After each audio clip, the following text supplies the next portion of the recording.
Kritik dari anggota DPR katanya 2 tahun ini semenjak ditinggal gubernur sebelumnya Jakarta semeraut, Pak. Tanggapan Bapak bagaimana, Pak, mengenai kritik tersebut? Ini belum 2 tahun, baru 1 tahun semeraut. Pokoknya semenjak ditinggal gitu, Pak, maksudnya. Sebelumnya kan COVID. Selama kepemimpinannya, Anies Baswedan telah menorehkan sejumlah prestasi. Selain itu, kepemimpinannya diwarnai oleh kontroversi yang dilakukan oleh buzzer istana. Anies dilantik bersama Sandiaga Uno pada tanggal 16 Oktober 2017 yang lalu. Setelah memenangkan Pilgub 2017, Anies sempat memimpin DKI Jakarta sendirian karena mundurnya Sandiaga Uno sebagai wakil gubernur pada 10 Agustus 2018 lantaran mencalonkan diri sebagai wapres. Namun, kursi Wagub itu sudah diisi kembali oleh politikus Gerindra Riza Patria pada 6 April 2020. Selama 3 tahun, Anies sudah banyak merealisasikan janji-janjinya yang menjadikannya sebagai prestasi. Bukan cuma prestasi, kepemimpinan Anies Baswedan juga kerap mengundang kontroversi bagi orang yang iri. Berikut ini sejumlah kebijakan Pemprov DKI Jakarta di bawah kepemimpinan Anies yang dipuji banyak pihak sebagai prestasi. Pertama, peningkatan penggunaan transportasi umum. Pada tahun 2019, ada kemajuan di bidang transportasi. Anies menjelaskan, Pemprov DKI Jakarta dengan serius melakukan penyempurnaan atas integrasi antar moda. Ada peningkatan jumlah rute Transjakarta dari 109 pada 2017 bertambah menjadi 220 rute pada 2019. Jumlah bus juga bertambah dari 2.380 pada tahun 2017 menjadi 3.548 unit pada 2019. Selain itu, moda transportasi di Jakarta menjadi semakin terintegrasi melalui program Jaklingko yang tersambung dengan MRT dan LRT. Selama uji publik 11 Juni hingga 13 Oktober 2019, LRT juga telah melayani 798.000 penumpang. Anies menyebut, dengan langkah ini ada lonjakan jumlah penumpang transportasi umum. Dengan langkah penyempurnaan ini, penggunaan transportasi umum meningkat pesat, di mana dalam 2 tahun terakhir, jumlah penumpang Transjakarta naik hampir 2 kali lipat ke kisaran 640.000 orang per hari. Sebagai perbandingan, sejak program ini dimulai pada tahun 2004 hingga 2017, jumlah rata-rata penumpang harian hanya ada sekitar 300.000 penumpang per hari, kata Anies. 2. Penyediaan rumah DP 0 rupiah. Masih di bidang kesejahteraan rakyat, tahun lalu Anies juga mengaku telah menyediakan hunian layak dengan harga terjangkau. Hal ini dibuktikan dengan program Rumah DP 0 rupiah. Dalam hal pengadaan rumah layak dan terjangkau, pada tahun 2019, rumah DP 0 rupiah di Nuansa Pondok Kelapa selesai dibangun dengan jumlah sebanyak 780 unit dengan kisaran harga cicilan 1 juta sampai 2 juta per bulan selama 20 tahun. Warga juga bisa mendapatkan rumah untuk tipe studio, 1 kamar ataupun 2 kamar. Fasilitas yang tersedia di rumah DP 0 rupiah ini juga terbilang lengkap, terdiri atas lift, taman, ruang ibadah, ruang terbuka, parkir penghuni, dan layanan bus Transjakarta. Ketiga, penggratisan PBB. Penggratisan PBB untuk guru hingga pahlawan kemerdekaan menjadi prestasi Anies Baswedan. Penggratisan PBB ini bahkan lebih dari 180 miliar. Dalam hal penggratisan pajak bumi dan bangunan, Pemprov DKI Jakarta memiliki program untuk membebaskan pajak bumi dan bangunan bagi guru, pensiunan ASN, pensiunan TNI Polri, pahlawan kemerdekaan dan mantan presiden wakil presiden. Hingga September 2019, sudah ada 19.929 objek pajak yang digratiskan PBB-nya dengan nilai 180 miliar. 4. Bidang kebudayaan. Pada tahun 2019, Anies juga mengadakan sejumlah kegiatan kebudayaan. Anies mengaku telah menggelar beberapa festival budaya dari tingkat lokal hingga internasional, seperti misalnya Chipfest, Jakarta International Photo Festival yang digelar untuk pertama kalinya, Jakarta International Folklore Festival 2019, Musik Tepi Barat, Jakarta Muharram Festival, Dapur Kurban DKI, hingga seni mural. 5. Revitalisasi trotoar. Anies pun mengaku telah merevitalisasi trotoar sepanjang 134 km selama 2 tahun menjabat. Pembangunan itu disebut akan memajakan pejalan kaki. Dalam hal penataan trotoar, selama 2 tahun berjalan, Pemprov DKI Jakarta sudah merevitalisasi trotoar sepanjang 134 km. 5. Menyetop pulau reklamasi. Anies menegaskan konsisten menyetop pulau reklamasi. Hal itu disampaikannya dalam tanya jawab tertulis yang dipublikasikan pada 13 Juni 2019. Meskipun begitu, ada beberapa kontroversi. Salah satunya, Anies menerbitkan izin pembangunan atau IMB untuk 1.772 bangunan di Pantai Maju yang merupakan pulau hasil reklamasi. Bahkan, keputusan itu sempat membuat anggota DPRD DKI Jakarta menggulirkan wacana interpelasi dan mantan Gubernur DKI Jakarta Basuki Cahayapurnama angkat bicara. Meskipun begitu, Anies tetap kukuh menghentikan pulau reklamasi. Hal tersebut membuat para Taipan marah, sehingga Anies selalu diserang oleh buzzer-buzzer istana dari berbagai sudut. 6. Revitalisasi Taman Ismail Marzuki.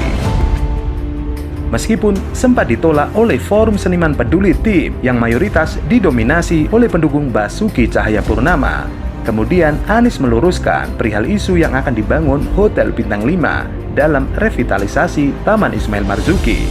Dan terbukti, sekarang Taman Ismail Marzuki terlihat indah, bahkan membungkam para pengkritiknya, salah satunya dari berbagai pihak pendukung Basuki Cahayapurnama. Menjelang akhir tahun 2020, Gubernur DKI Jakarta Anies Baswedan bertaburan penghargaan dan prestasi.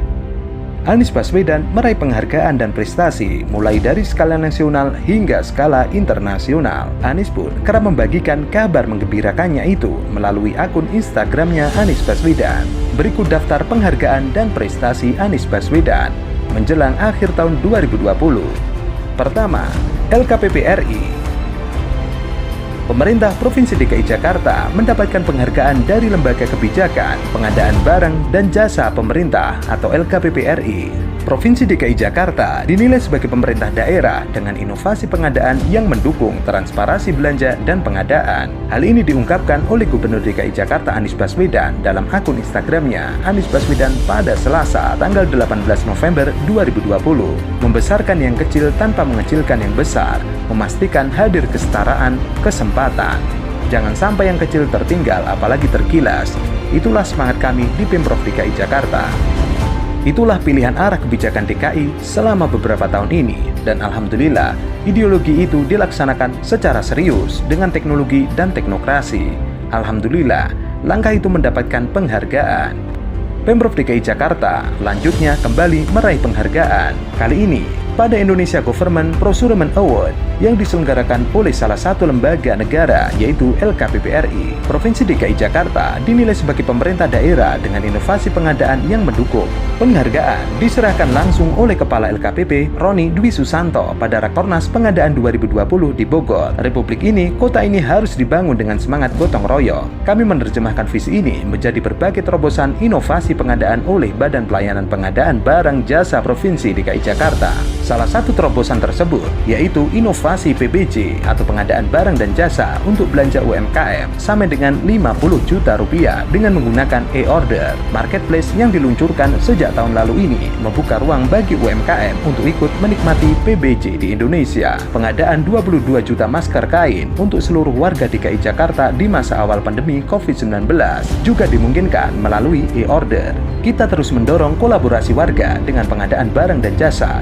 Jika selama ini pemerintah melaksanakan sendiri program-programnya dan warga menunggu dilayani saja, sekarang kami bisa mengajak warga menjadi mitra pemerintah, bersama-sama menyelesaikan masalah kotanya. Ini yang disebut sebagai City 4.0, kota kolaborasi. Dengan kolaborasi, tentu saja akan membuat apa yang Pemprov DKI kerjakan makin akuntabel dan transparan. DKI Jakarta terus menjadikan barometer dan pelayanan sistem teknologi terkini, membuat sistem aplikasi kota cerdas atau Smart City, memberikan pelayanan yang efektif, cepat, dan mudah. Terima kasih atas kolaborasi LKPP RI selama ini. Kita berharap bisa terus kembangkan dan mendorong lebih luas keterlibatan warga. Dengan pendekatan pembangunan seperti ini, harapannya dapat mencapai tujuan kita, keadilan sosial. Kedua, gubernur terpopuler. Gubernur DKI Jakarta Anies Baswedan meraih penghargaan sebagai gubernur terpopuler di media digital 2020. Tak hanya itu, Pemprov DKI Jakarta juga meraih penghargaan sebagai pemerintah provinsi terpopuler di media digital 2020. Kedua penghargaan itu didapatkannya dalam acara Anugerah Humas Indonesia. Informasi tersebut diunggah oleh Anies Baswedan dalam akun Instagramnya Anies Baswedan. Alhamdulillah, Pemprov DKI Jakarta menjadi pemenang Anugerah Humas Indonesia kategori pemerintah provinsi terpopuler di media digital 2020 dan pemenang Anugerah Humas Indonesia kategori gubernur terpopuler di media digital 2020.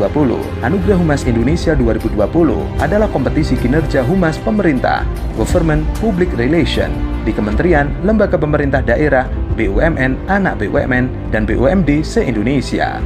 AHI 2020 adalah barometer pencapaian tertinggi kinerja Departemen Biro Bagian Humas Dinas Kominfo. Keseluruhan penghargaan berbasis penilaian jumlah exposure positif tertinggi di media online.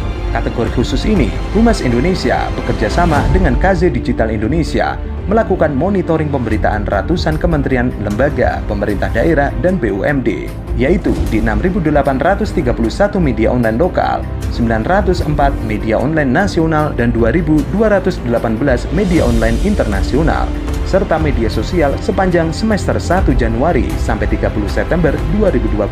Pandemi COVID-19 memang penuh tantangan, tapi juga membuka peluang, terutama bagi yang bisa berinteraksi melalui media digital.